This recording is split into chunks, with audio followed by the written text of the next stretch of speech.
good sandwich. 7-Eleven. The Italian Job is what it's called.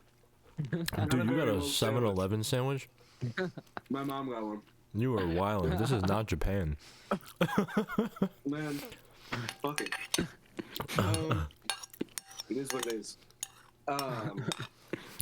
It is what it is. Yeah, it is what it is. It's good. It's good. It is. It does taste great. So Roald Dahl, man. Roald Dahl. Children's author of the day, of the 50s and 60s. You know, wrote many modern American classics. Charlie and the Chocolate Factory, Fantastic Mr. Fox, Big Friendly Giant, James and the Giant Peach.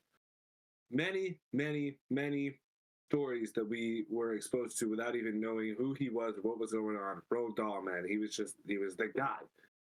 And I'm sorry, Dahl. He's not American. He's British. Yeah, right? he's British. Did you call him American?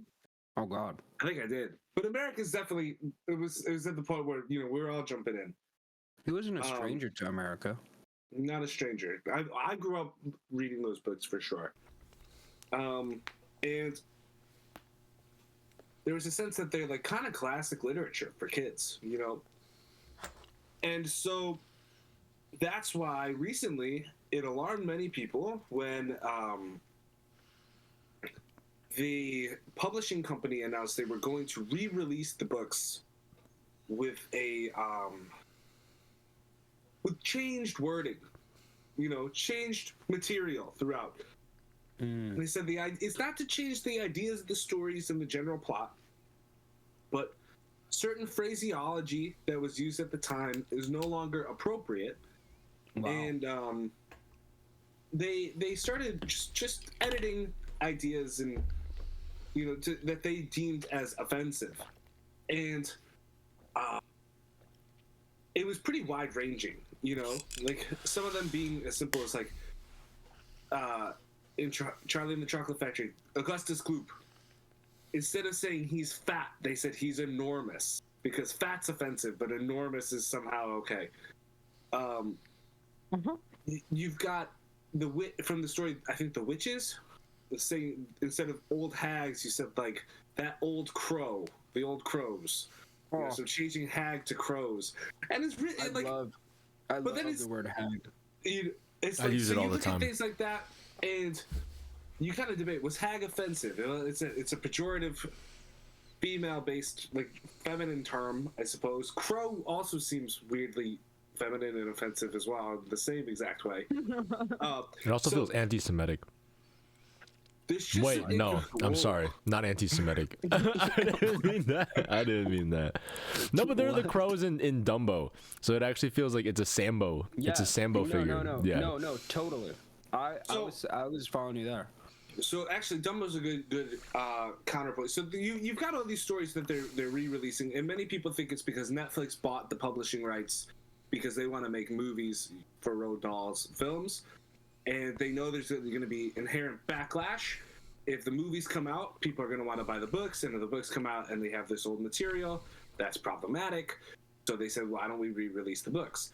Now, on the other hand, you know, you talk about something like Dumbo, which has racist content. You talk about like classic film, Gone with the Wind, super racist content within it. You know, it's defending...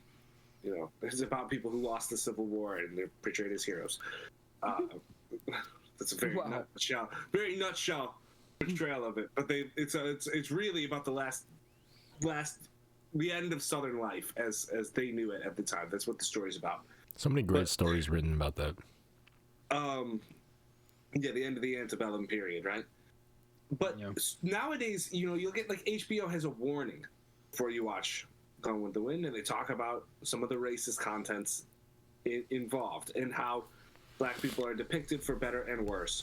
Mark Twain, you know, Huckleberry Finn, obviously famous for using the N-word repeatedly, has a section about, you know, at the very beginning about how you should think about the racism, and obviously is an invitation just to have an open mind. Almost all of these things are an invitation to have an open mind and just understand that people were a bit closed off in the day. That's almost what all these warnings are. And so there was a lot of backlash, especially among older folks and conservative folks, saying this is a censorship regime. Say certain ideas are allowed and other ones aren't, and how do you judge these things? It's not objective. And even like Queen Consort Camilla wound up complaining. So it's like it's even getting to the royal family with these complaints. And ultimately, what they decided to do was release a kid-friendly version that they had already edited and made, and re-release the originals as they were. And wow.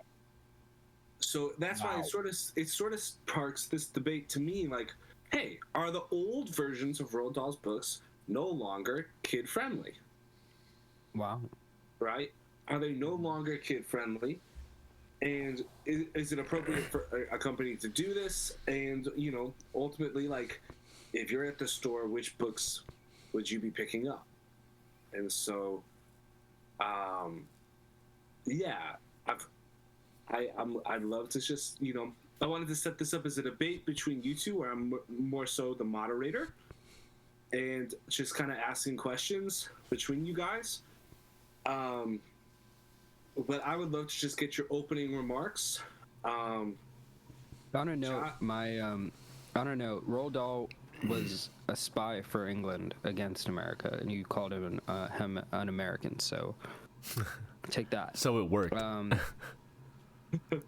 Also, my sister was super into Gone with the Wind, and I'm texting her right now, and I'm calling her out for that one. Because I remember she'd always be watching it, and I would always be like, "This shit sucks. Why are you watching this?" And now I'm like, now I can be like, I was woke back then. Now I was a woke one. Maybe I recommend you go watch it. Have it open mind.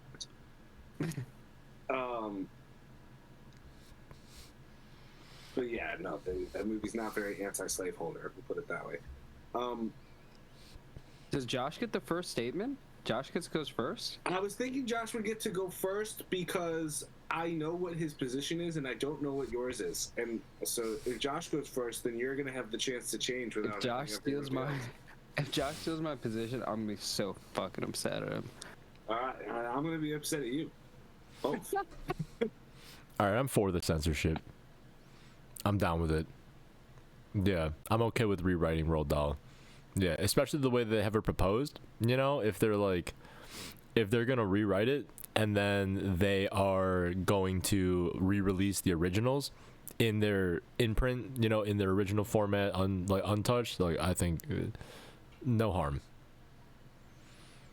Yeah, and especially like they're gonna go about this anyways. Like Netflix is like doing this to like create like a new craze. They're trying to like create like the fandom and like create like a big hype train around like Roald Dahl. Like, I understand why they're doing it, and I think there are worse ways to do it than what they're doing, and I think like it's a valid way to approach that as like a corporation. Like, I think like, yeah, they're serving in like a position right now to be cultural stewards, but at the same time, like, I accept them as a company, and I accept their goals in doing this, and I think they are playing both sides of the fence, but like that's what they're supposed to do, and they're doing it in a satisfactory way.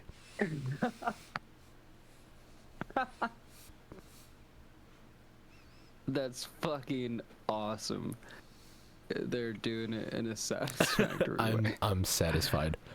Well, there's not much I can say more about that, because that was my... No, I'm fucking around. I'm fucking around. Dude, okay.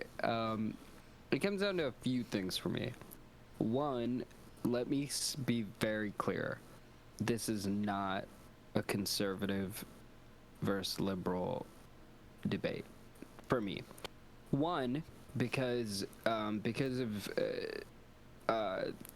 Florida's rules against what you can teach in class about critical race homosexuality. Theory. Not even talking about just about that, but specifically about homosexuality. There is this book about these two male penguins This is a real story. Yeah. These two male penguins who raised a penguin at a zoo, and this guy wrote a book about it. They can't you can't read that book in classrooms in Florida because people are all up in arms about these gay penguins and shit. So they're actually super pro censorship. They are. Like it's when it fits the bill for them. So that's why I'm gonna leave a lot of that out of it. When we talk about this, in my position, Josh's position is not one where it comes down to political correctness, really. I think I can say that for him as well as for me. It's kind of like this in-between phase that I want to get into. For me, Roald Dahl, I read him a few times growing up. I remember in the 5th grade we had we read the Charlie and the Chocolate Factory, and I was like, oh, this book is cool. This guy's kind of weird. He's like Dr. Seuss, but not as good. And then his movies were bangers after. Like, people took his shit and they made bangers from it. And so shout out to Roald Dahl. Apparently, as a dude, we don't know. Maybe he was grouchy. Maybe he was super British. You know, maybe he was just up his ass. I don't know. But I'm not gonna go into like a historical analysis about who Roald Dahl is as a figure. If some people have been like, yeah, he's definitely this way. He was definitely that way. I'm gonna leave it as is, right? A lot of the times it's hard to gauge these people when they're like writers from a different era or century. Like he wasn't doing any crazy shit, so I'm gonna leave his legacy or who he was. His works, it's interesting, right? Because like the works are what you're supposed to theoretically leave behind and kind of like unobtrusively maintain, like for the most part. But then how far do we go until those works, once they're changed, it's acceptable? Take Shakespeare, for example.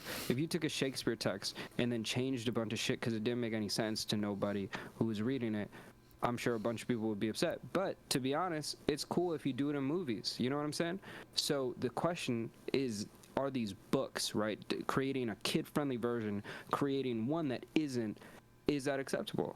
The reason for me why I think they shouldn't do this is because language and the way that it's intended to be written means something, and even when it's changed slightly or given the opportunity to be changed slightly, is a very powerful force that can be done in a very dangerous way, especially when it's done to promote a project in the name of that person's work. I think that is where things get very dicey, right? Josh talked about trust, and I think that's one thing I don't have for anybody that's touching this shit, because I don't think they have the best interests of the art in mind. And when I think about Charlie and the Chocolate Factory, it's a great book. There's this one quote that like I remember loving, and while I was looking some stuff up, I ran into it. It's like, we are the music makers and we're the dreamers of dreams. And it's like, you know, like even that, what if somebody just thought, hey, you know, we should change that.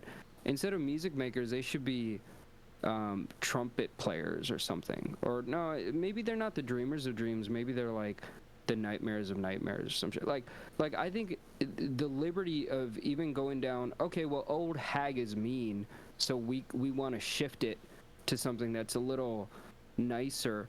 It just leaves the poetry out of the equation, which I think there's a lot of. And Dahl is very different than Twain using the N-word profusely to make a point, because Twain wasn't racist, right? But he actually had to use it in this way that like actually kind of showed people like what it was. Dahl is just, yeah, he's gonna use mean words when he's describing mean characters, right? And it's that kind of Mean Girls mentality. That's where you get to the heart of it, like Will said. So I'm against it. I don't think Netflix has our best interests. Some of the best art that has been made from his works are timeless. Chocolate Factory, Wes Anderson's Fox. I don't even think we need to make new shit. So, my question is, why? Firstly, no, hold on. Let me. All right, so why is it not sufficient for you to allow for there to be alternate text? Because you're saying that it's like the offense is against like the poetry and like the intent of the author, right?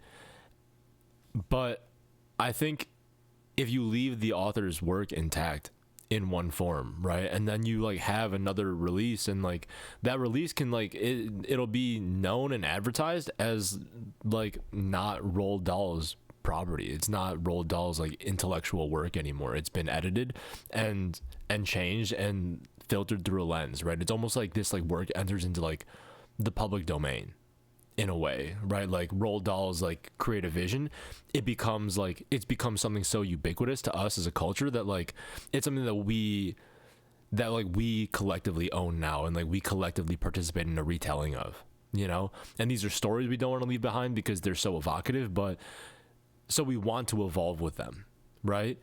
But the art, like the history is intact, right? We can go back and we can always reference like the original works and know like what the text was in its original format. I think we're allowing for these stories to get passed on, and they're wonderful stories. And like, if we don't do this, like there's certainly a threat of extinction, is there not? Right?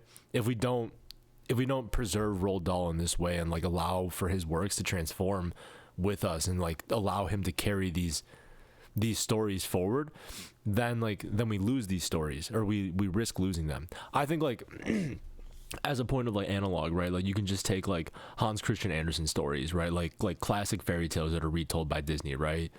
Disney sanitized the hell out of those stories, right?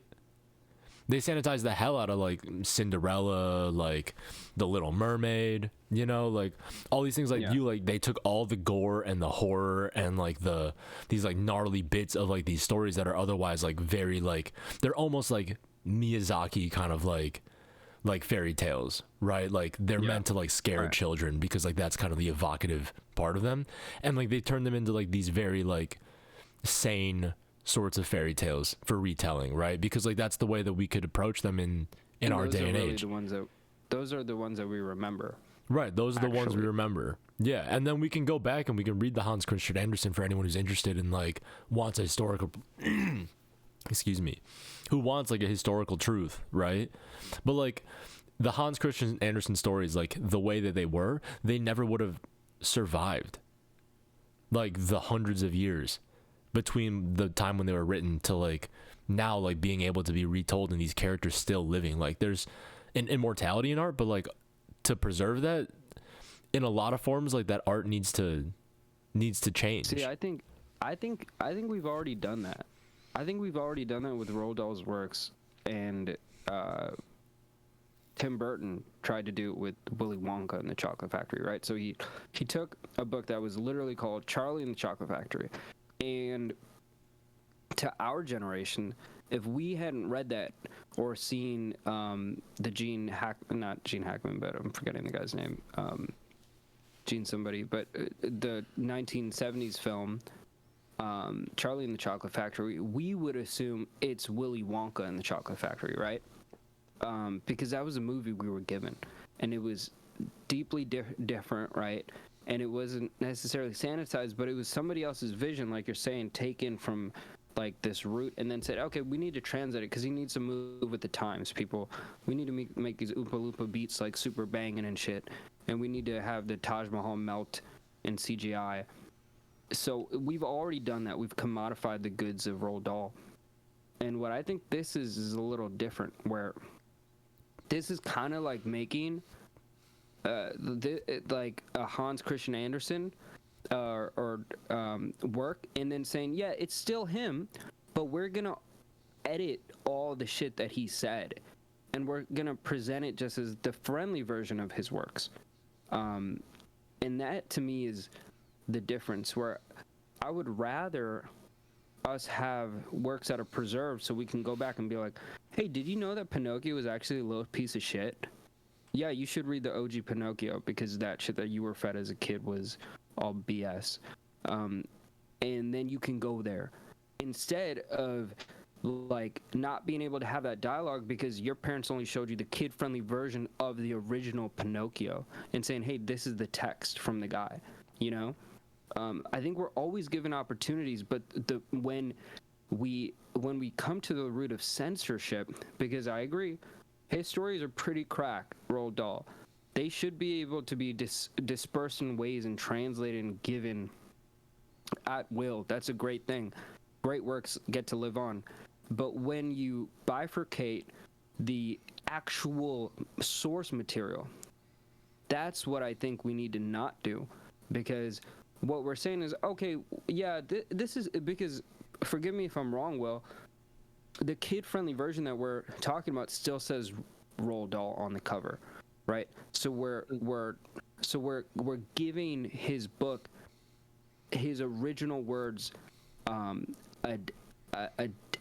a completely different spin. So that's where I think the danger is. Let me ask. So, no, go ahead, Will. Yeah. So, yeah, I believe you're right, Amar. On as far as, I think his name will be on the stories. I think any of the authors and editors will just be in the notes. And I think it's, one of the things that was mentioned here was this idea, well, we should have the option. We want to have the kid-friendly option, right?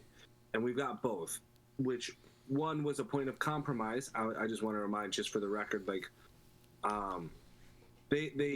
after this controversy started, that's when they decided to contact Penguin Random House to ask them to release like a classics edition, and I think it's one book with all the classics, right, as written, and then many new books now in the kid-friendly section of his works, right? But I guess to me what that does is kind of beg a question, which is like, are the old versions of the story not kid-friendly, right? Like, these are books written at a children's level, right? They were, if the kids could read them in the 50s and understand them, then reading ability hasn't changed, right? It's just the sensibilities around them. And so I wonder how you guys view that. Like, if something has this type of material, and I don't know, I actually didn't search to see if there was any like egregious changes. Like, I don't think there's like any outright like racist claims, although there were like some.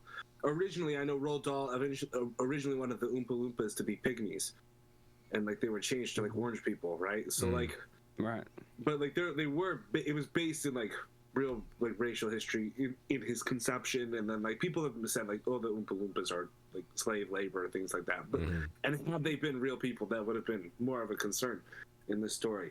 But I don't think there's anything like overt. But even, let's say for the sake of argument that there was, like, do you guys take those types of old-timey language that could be bigoted as something that is inherently not kid-friendly? And like, just how do you guys view that? Because I don't think people would have thought about that when the books were coming out. I think it's okay to acknowledge that these words hurt some people, and that like as a child growing up and like as a parent raising a child, you might not want to expose a kid to that kind of language and teach them to call a kid fat, or like to call like an old, like maybe like cranky seeming woman like a hag, like maybe it's okay to like raise your kid to have a little bit of empathy for the people they're growing up around, like I don't think you necessarily have to like cast like an old cranky woman as like a villain. You don't have to like cast like a fat kid as like a villain, and like you don't have to necessarily teach a kid that like the word that you use to like point out that like villainous quality about a kid is like fat, or like about that woman is like to call her a hag. Like these are like the words that you can use to like belittle these people in your life and like relegate them to being like side characters, just like obstacles to overcome on your path to like claiming like a more righteous destiny. I think like, I think it's okay to like acknowledge that as a parent, like you might not want your kid to like learn insults, they'll get exposed to them eventually. It's not like these words like don't exist in the English language anymore, but like if you're like raising a child at a sensitive age who like is being surrounded by kids and like there's a big culture of like pointing and like laughing and like calling people names and like just being like an asshole like piece of shit kid, like I think as a parent like it's totally fine to like teach your like to like not arm your kid with more weapons in that fight, you know. I come from a different school of thought on this, where I don't think it's really about what the parent wants on this one. Is fuck parents on this one. If like you're getting introduced to art, or which is what this is, right? And we've decreed it something that's good for you to learn, and it could be anybody. It could be your teacher. It could be like your friend. It could be the librarian. And they're like, this is some dope shit. Here you go. The words that you learn, the things that you experience, there are levels. There are levels. But for the most part, even if you learn something that's really devastating and you have to be corrected, but the work itself was pure, that's okay for me. I remember I watched South Park way too early, and I thought wussy was the same thing as Cartman's favorite word. Yeah, I'm not gonna say it. I'm not gonna get baited. I'm not debating myself out here. But I would go around saying that, and I was like, "You're this," and then I got my ass whooped by my cousins, and they're like, "You can't be saying that. That's a curse word, you idiot." And I felt terrible. Felt like the worst kid on the block, you know. And they were the ones that introduced me to South Parks. They were just trying to make fun of me because they knew I was gonna say it. That's a walk of life. You're gonna see some stuff. You're gonna pop around the corner. These kids literally are strapped to their iPads from birth. They're gonna hear something go down, and they're gonna have to be adults about it. And for me, changing the words is what it comes back to. And I think that if we allow for something to be published, to be created, and again, there are few exceptions where, like, if it's a word that you're like, this word is like, so, and I think, Josh, I would love to hear your opinion on that, because that's like where I kind of break, because I keep on thinking about Huck Finn, and that would probably throw me off. That would probably throw me off if I actually read that as a kid. I would be like, what am I? This is weird. But I don't think Roald Dahl gets there. I think that's one word, to be honest, that I'm like, okay, yeah, maybe we shouldn't have that in text. Everything else, I'm like, it's pretty much fair game. We're talking about like things that happen, mean words, like funny words, crazy words. They're just words, and kids are gonna get exposed to them. If they learn a language, they're gonna hear it, and they gotta learn better when to use them and when not. And they might call somebody something, and then they're gonna regret it when they get hit in the face. You know, that's life. And if Roald Dahl teaches them that before somebody else, so be it.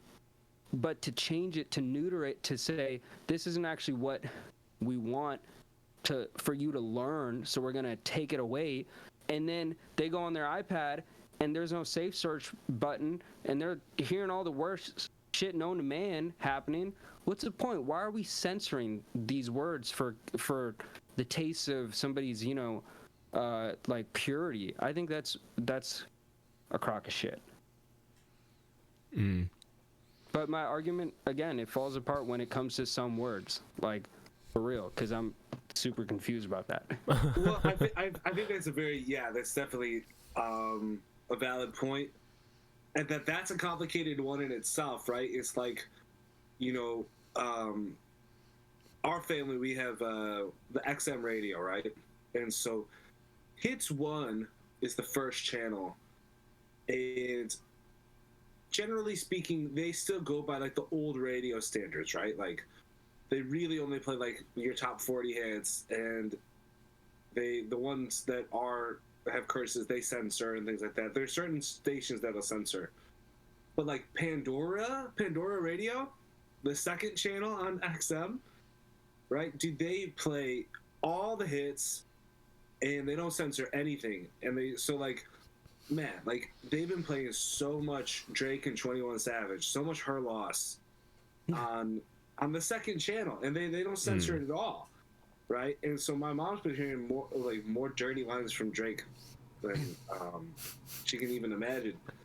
And like, kids really do pick up on stuff like that, especially the kids who wind up being part of the internet culture. Like, I know so many kids who are like 8 years old that are talking about like that Walter White meth, you know, and stuff like that. Like, it's like because it's so memeified. Like, it's just part of the culture. Like, but then that, like, on the other hand, like, you know, there is a safe search on the internet. Those things do exist, so whether we choose to use them or not, there is a reason we have a kids section of the library. And so, you know, how do you kind of go about that? And that's sort of a larger debate, but I think, again, Roald Dahl would have been in the kids section when it was released, and the idea is now we're saying the old versions would no longer be there. Is that what we're saying, though? I mean, are we taking the original Roald Dahls out of the kids section, or are we just leaving them both there on the shelf next to each other? The revised next to the original. There's no way they're leaving. There's no way they're gonna put one that's like branded classics and then kids like. Well, I guess I would imagine. It's up to the individual bookstore, right? But like, or library. I would imagine, like, you take like Barnes and Noble, for instance. There's no way Barnes and Noble is going to sell the classics in the kids section. There's just no way. They're gonna do that.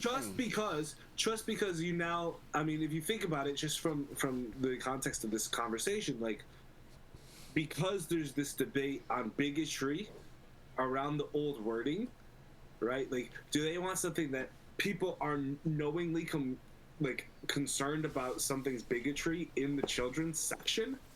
I think is kind of bogus.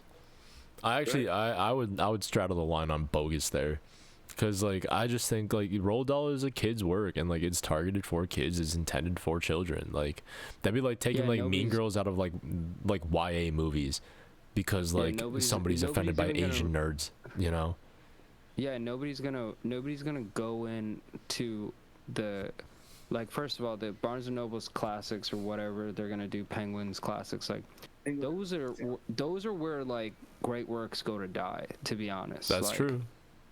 Like, because like then they become these archaic, like, and the weird thing is that like this is an instance of something that is being subjected to that, but then this other version is like this like sugar-coated candy version is like presented, but they're basically identical except for a handful of words that are just flipped out of place, which is like the weirdest thing, right? Because like you still have the version that everybody knows, and it's like, okay, we're gonna just lock that in. Then you have another version that everybody still knows, except for if you're an expert of Roald fucking Dahl or you know about the story, you're gonna be like, well, why is that word changed? Why? You know what I'm saying? Like nobody else would know the difference. That's the crazy thing about this, to be honest. And it's just those choice words where you're like, are you gonna allow yourself to hear the word fat while you're reading, or let your kid be exposed to that and ask you generally, hey, what's an old hag?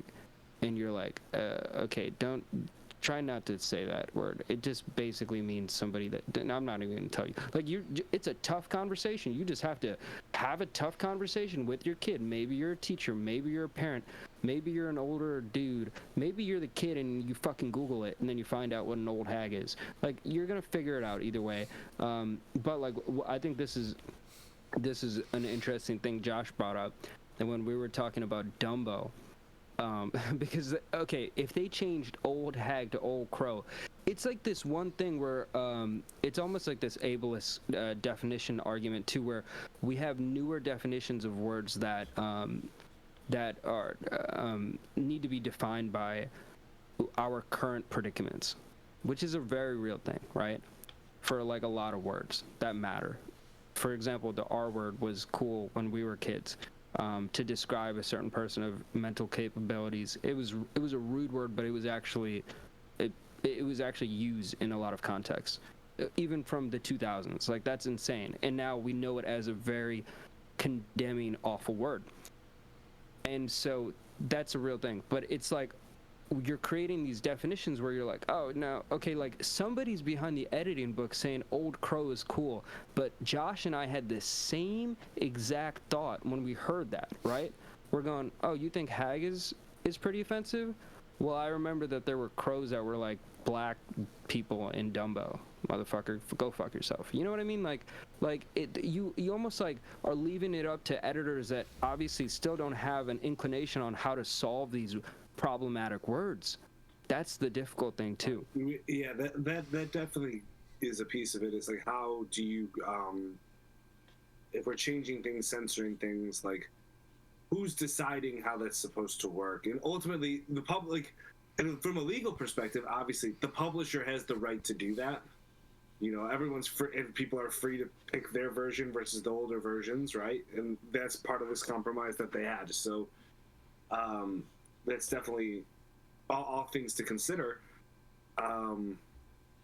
But it's also worth saying that, you know, I don't know, like, just things will change for the times. There's like, I guess, you have the thing of the moment, and I don't know if people would be so concerned about this. Again, like, if you had different rules on publishing rights, right? When you get the publishing rights, you kind of have a monopoly on it, right? You're the only person who's allowed to release these works. So it's not like other companies can release Roald Dahl's works. If we were in a situation where it was like truly like, you know, open capitalism, anyone could release Roald Dahl's. You could release the exact original text or your own version of the text, and everyone could do that. Then it becomes something which is like, well, naturally you pick the one that's just whatever the market decides. And they've kind of tried to straddle that line in this case.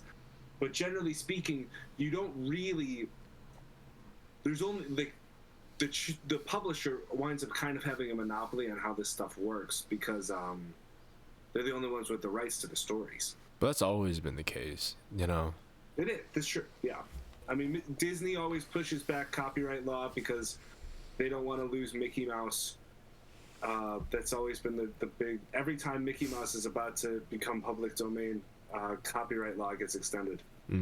It's happened pretty consistently for like 40 years or something like that. It's like the debt ceiling.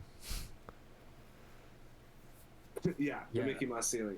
I mean, yeah, it's funny too. It's like we talk about Mickey Mouse and like there was some weird. There's in that though. If you go back far enough, like the history still preserves them. Yeah, it gets weird. Like Roald Dahl is of its time. It's weird. It's a historical like thing that you preserve. And like if you can have those conversations with kids, I think you teach them like on a multi-level kind of experience about what the story is, and then you're like, hey, by the way, this was written like 100 years ago when like things were different. Like they were using these words that were a little weirder and more like on the nose. And then also like he was white, and like during that time the country that he was from was also like enslaving like a lot of people in the world. And so then, like, one of the variants of that is you get Oompa Loompas that are kind of like this. Like, you can, like, get into that, and you don't have to make it this... You can make it, I think, much more of a... And again, I trust the teachers, the people that are given these works to deliver on those goods, you know? Without it having to be, we need to eliminate that, because when you change it, then you eliminate that from ever being the conversation. Because you can't say, oh, by the way... this word right here wasn't that original word. It was actually hag. It's like, well, cool. Thanks for telling me, guy. We're reading this one. Like sometimes like it's a better thing to preserve, and then again allow it to exist in whatever multitude of media kind of things. Like I don't think it ever needed to come to this, except for like people thinking way too hard about what might be cool, and. I'm just like, you guys fucking missed the mark already. Like, I don't know. I think ultimately, the whole thing is like a little conflated, to like be a bigger deal than it really is.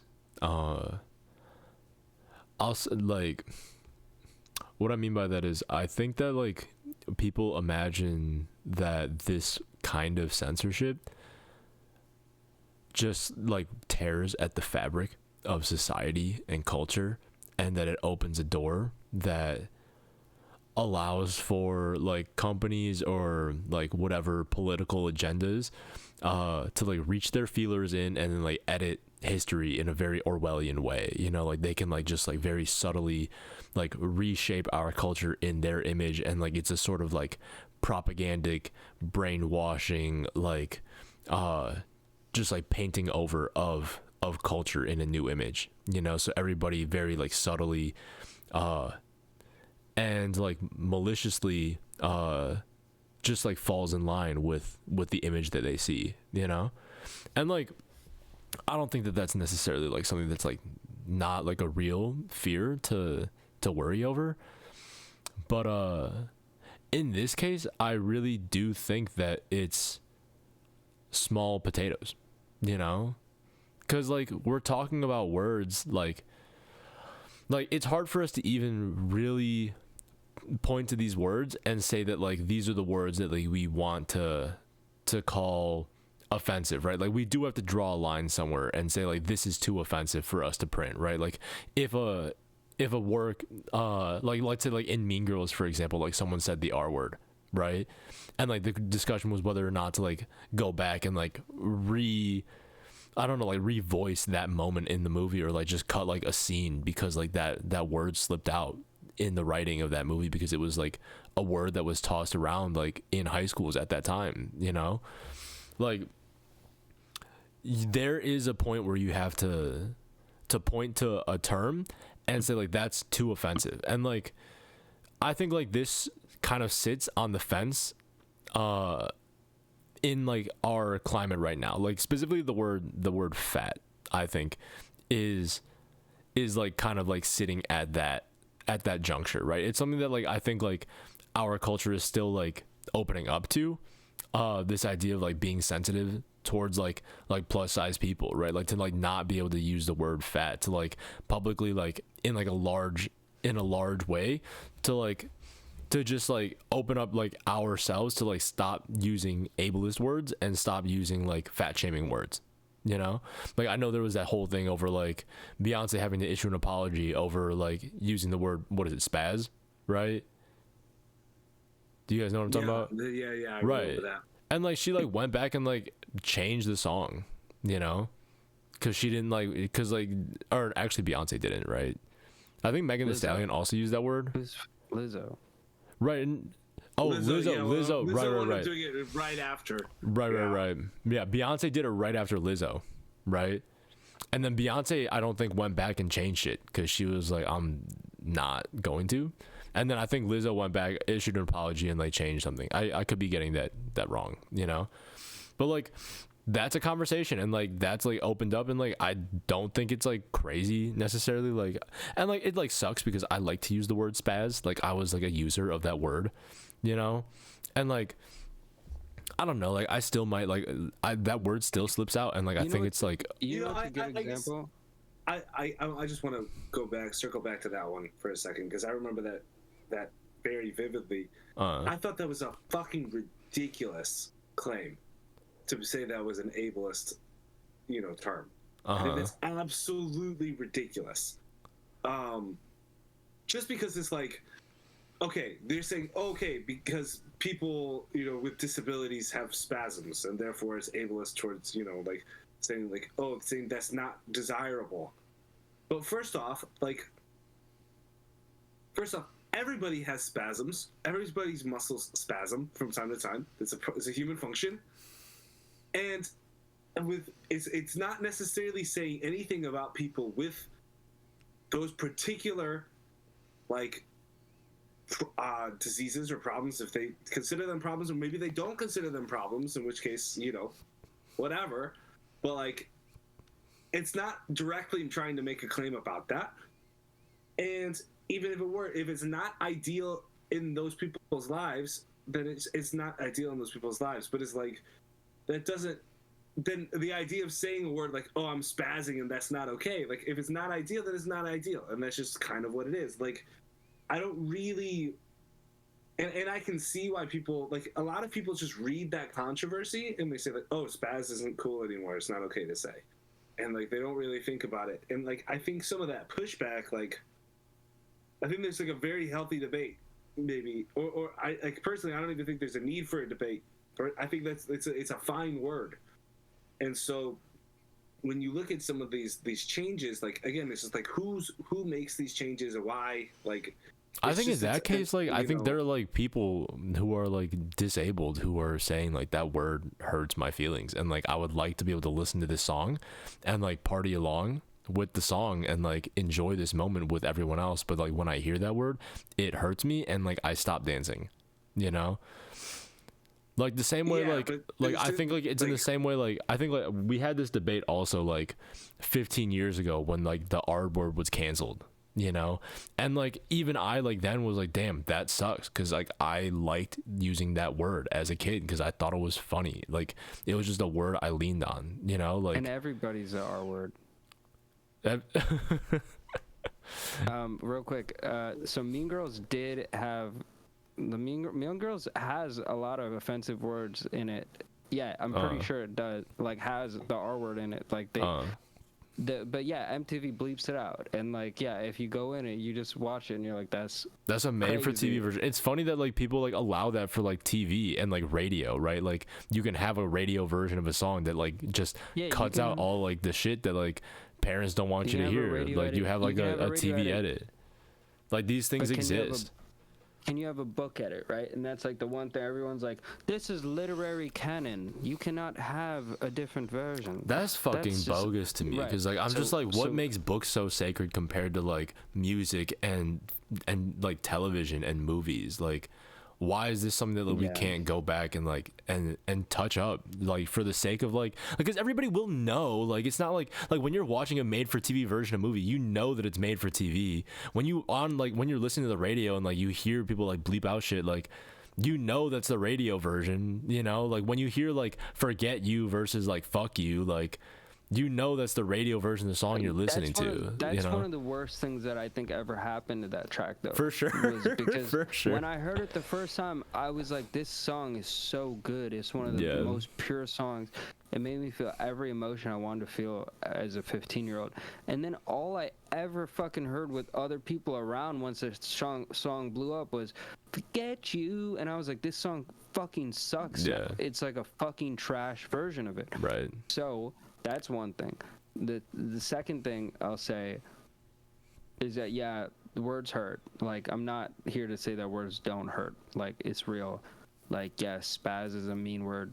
One word that I train myself to, when I hear it, I always tell people not to say it, and I go into a little diatribe, is when people say I got gypped, because that's actually some anti-Romani, anti-gypsy rhetoric, and I hear that a lot, and I'll just be like, hey, by the way, did you know that that's actually like some, when people say mosque, I go, hey, did you know that that's actually taken from the root word in Spanish for mosquito, because they wanted to crush us during the fucking Inquisition.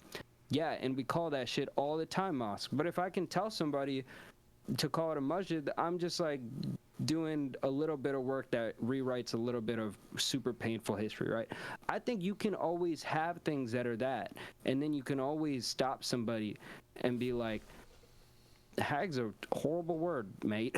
Like, by the way, like, it's okay. Like, you can have it in songs, you can have it in these things, and you can always make sure that that person has that conversation. And then, like, when an artist apologizes or when people understand, and then the lexicon changes from there, that's appropriate. To go back and to reduce, to change, to edit, to create this alternate Inglorious Bastards timeline that's inevitably going to lose to fucking Mean Girls is to me where I draw the line. Because I'm Team Mean Girls, and I changed my vote, and I wrote it down right here, but no, okay. Yeah, I just think it's like,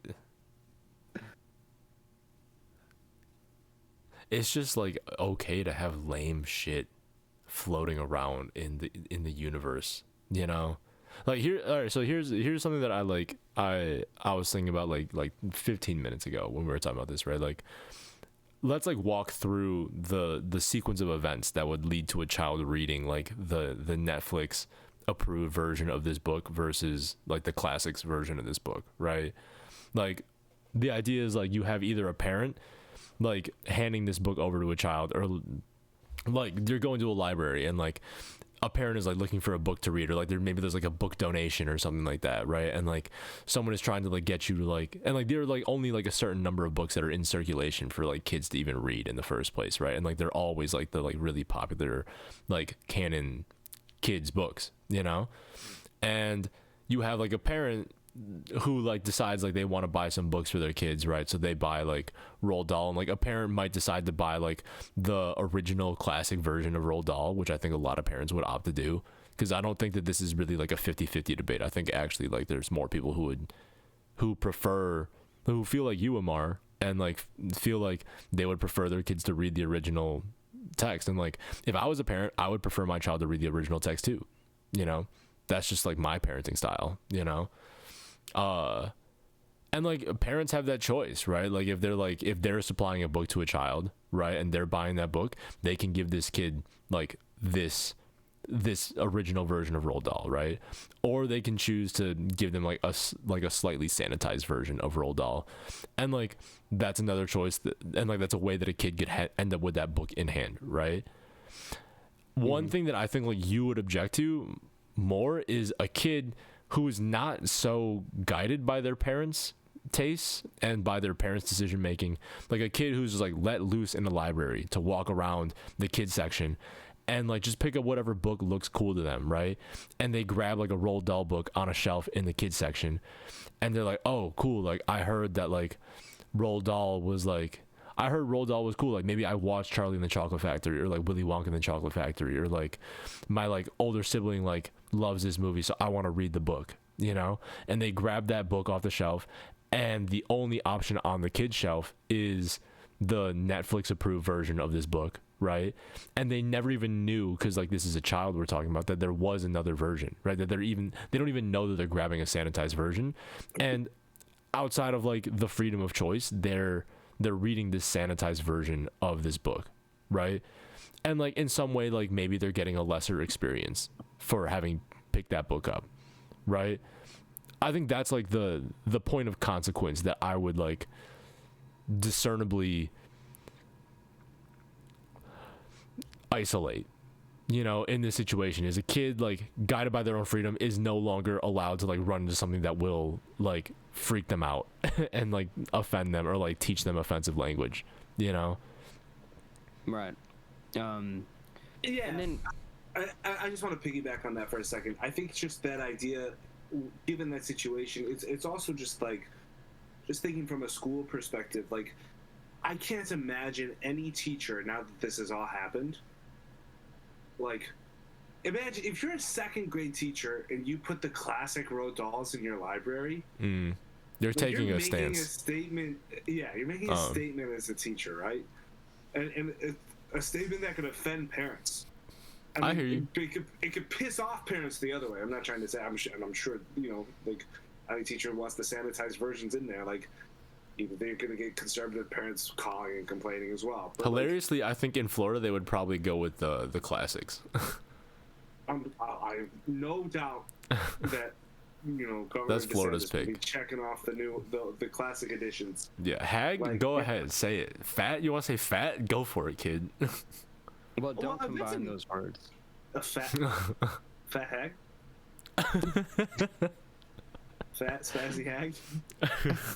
Well, Okay, like that's another one. Like man, again, I've been called fat, but by many people, you know, throughout my day and age, as a young person, Enormous. As a, I always No, refer to you I don't know if I've been referred to it. I think I'd actually be more hurt if I was called enormous. But I also Who am, wouldn't? like, I mean, That's I'm also crazy. tall. That's like I'm a crazy very thing to tall call a guy. kid. I've always referred to you People as tell me, enormous. just like, Yeah, Will, you're a because huge dude. You're huge. massive. You're enormous. You're Like- literally, yeah, you're like 6'5". Like, But like the idea, you know, like again, if you leave America, like you go to other cultures, like, Gojira. do you, like, man, my Korean kids. I mean, we teach kids basics like thin and fat. Like those are basic terms that kids will learn. And like you teach those kids thin and fat, they tell you like, "Hey, you're fat." It's like, yeah, and like, and inevitably, you're gonna have a kid who looks at another kid and they might say, and Austin's fat, right? And then as a teacher, you step in, you're like, yo, no, Austin is enormous. Enormous. No, he's enormous. He's humongous. Right, and that's one of those things, He's like, huge. sometimes the offensive term just keeps on rotating, because whenever it means that thing, it just changes to the next one. Like, you get into this cycle, but like, ultimately, you just have to get into the conversation just being like, hey, like, none of us. Well, there's two ends of that. It's like, listen, you need to learn how to be polite and not call people out for their shortcomings. But like, but you can't say short. You can say that's fat shaming, right? If I said it's a shortcoming, right? And like, yeah, you can't say that, because man. if you believe fat shaming is like wrong, you can say like, oh, being fat's not a shortcoming. It's a short king coming. And it's like, I think that's, I believe like that's categorically ridiculous.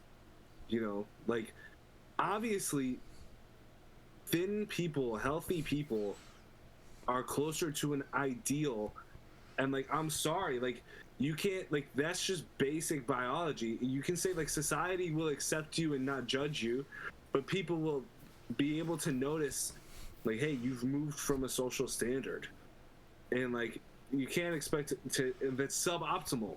As you get older, you understand that, like, and you can't expect people to just like coddle you and say, oh, like, oh, you're just, like, it's not a problem. It's just, you're just doing you, It's like, yeah, but if doing you is going to lead to like a shorter lifespan and like unhappier outcomes physically, sometimes mentally, right? Like, it's like, do you really think you're doing that person a service? Do you think you're doing a child a service by telling them that they're like okay exactly the way they are, instead of encouraging them to be more?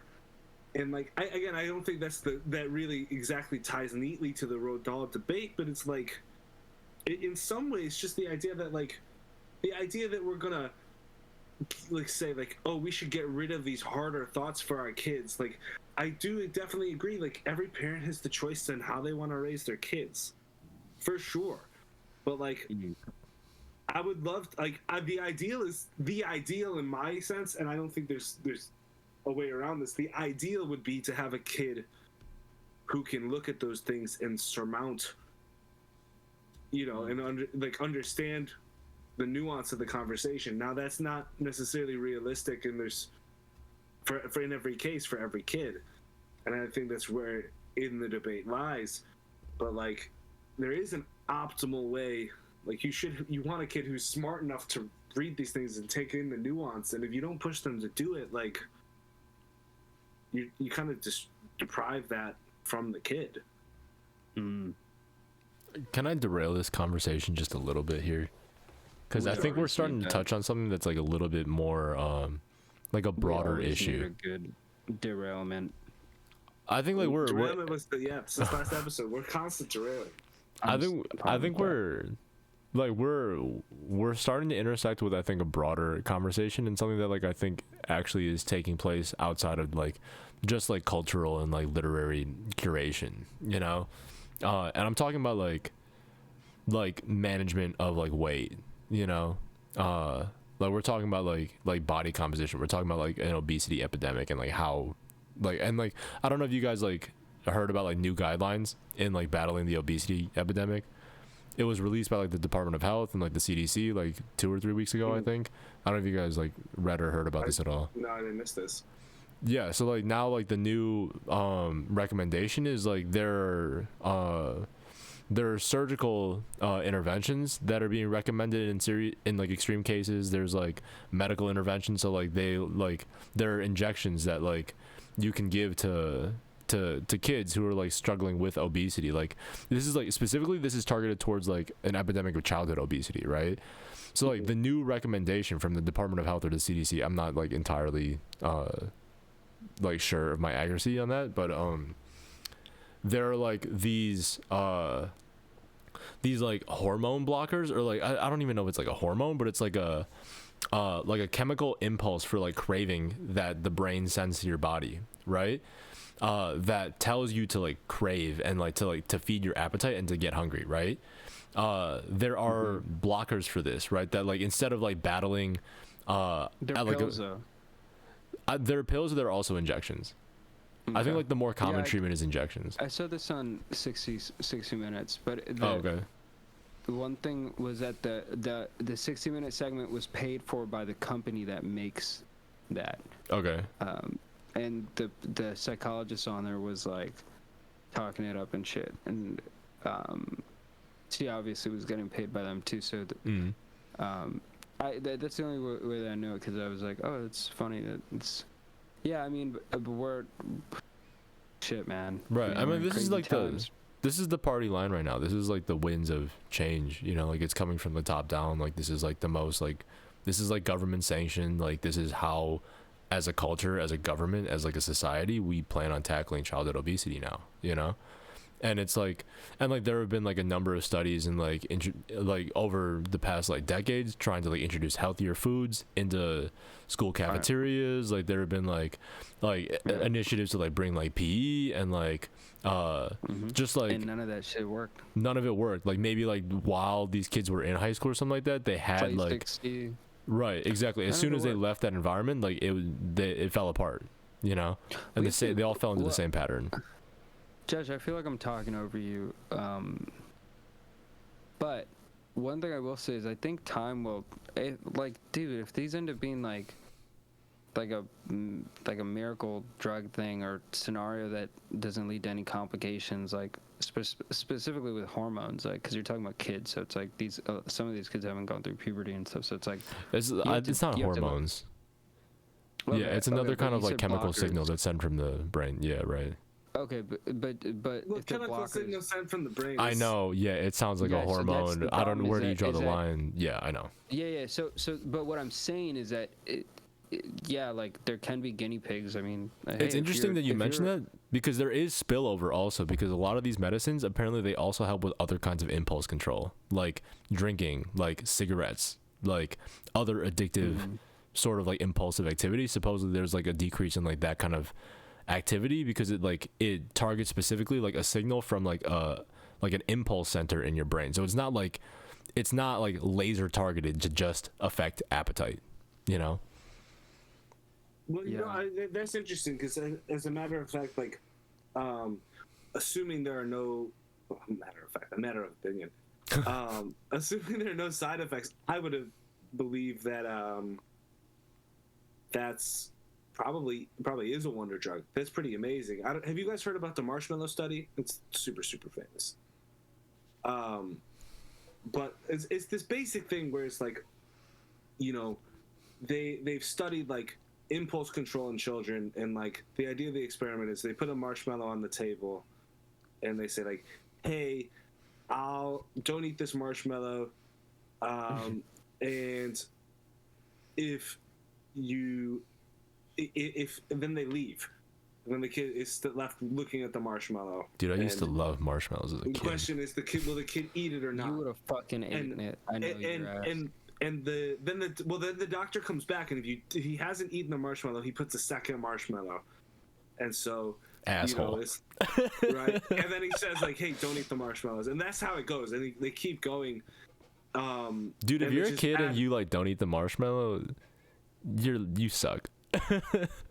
Well, it's interesting because what they wound up following those kids throughout in like their lifetimes, and like 30 years 40 years later, and the kids who don't eat the marshmallows like do substantially better in terms of finance, like marriages, relationships, I careers.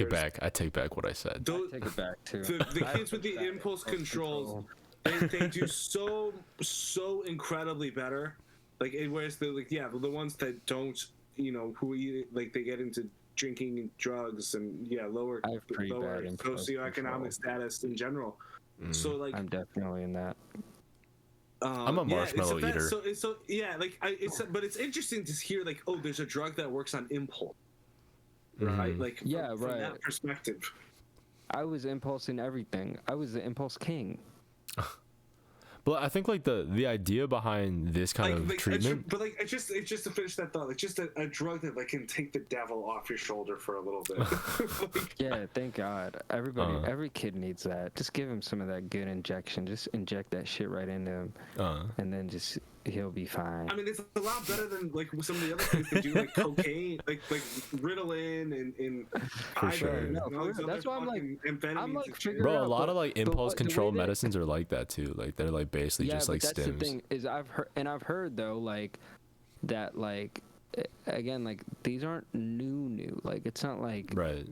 Like this has been around for like a decade. Like and I've heard people say like, yeah, I was on that stuff. The problem is once you're off of it, right, you start wanting to eat everything. Like it's not a wonder drug. It's like the reason like why things are being suppressed. Some medicines have that as a side effect, so they took it from that as a side effect, and it was like, oh, people don't want to eat when they take these medicines. What if we don't eat? Like they're evolved from just like the incredible sterilization of modern medicine that we have. So that's why I say proceed with caution.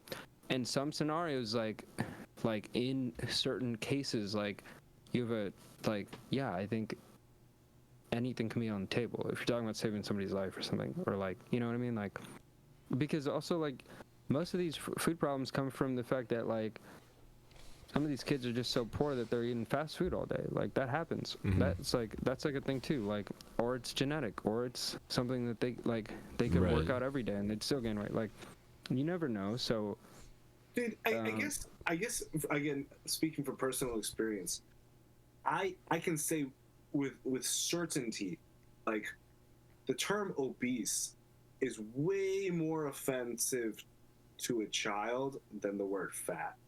Oh, if you've ever heard a kid be called obese, of course, right? Like, and that's the medical term. Yeah.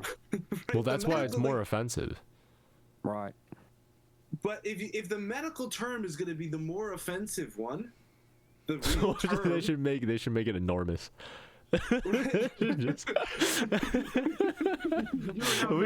dealing with an epidemic of child enormity.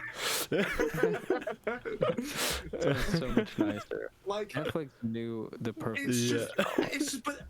It's just how you can't even get around that, right? Like, and then how, like, there's just no way. I personally believe there's no way to censor these things well. For sure. It's just like, I agree. In just having this sterile environment where, so, you know, I guess I'm showing my cards as a moderator a little bit, but this debate is long, but bro, you showed them a long time ago. And the shit out of but it's really, I have been going back and forth because I have thought of the idea of parent choice is an important thing too, and publishers' rights. Why not? Parents fucking suck. I said it. So, like, I've always known that I would get the classics, but like, I guess I've wondered, like, is there utility, especially like as a straight white dude, just like not understanding some of these things, but like not being particularly sensitive to those types of things. Yeah, I've always wondered, like, well, maybe it's better to have those types of choices, but like, I don't know. It just seems seems silly to me. The Oompa Loompas weren't pygmies. That's the point. Sorry, you wanted them to be, but they weren't. And then you could have had it your way. They weren't, and the crows weren't actually black people. This publisher said we don't want to release it that way. Please change it. We really want you to change it. They already got his ass, and he made him orange. Perfect. The publishers got him before Netflix ever could. That's what I'm saying. He was 2 steps ahead of him because he was already racist. Like, let's chill. He was already racist, but already trying to censor that. You know, he wasn't even. He was hiding his. He was a closet racist. Man, Roald Dahl was unhinged. Like, nobody here is making Roald Dahl a saint. Okay, like this motherfucker had the wackiest brain this side of Shel Silverstein. Like, we know that. We know that. Okay, great debate. Honestly, I killed it, obviously, but Josh did a good job too. Whatever. That's an interesting discussion, though, dude. There's a great episode of the Ezra Klein podcast that came out this week on this new treatment of obesity. Yeah. Okay, cool. I'm gonna listen to it. It's great. Yeah. I'll listen to the Klein. That's my guy.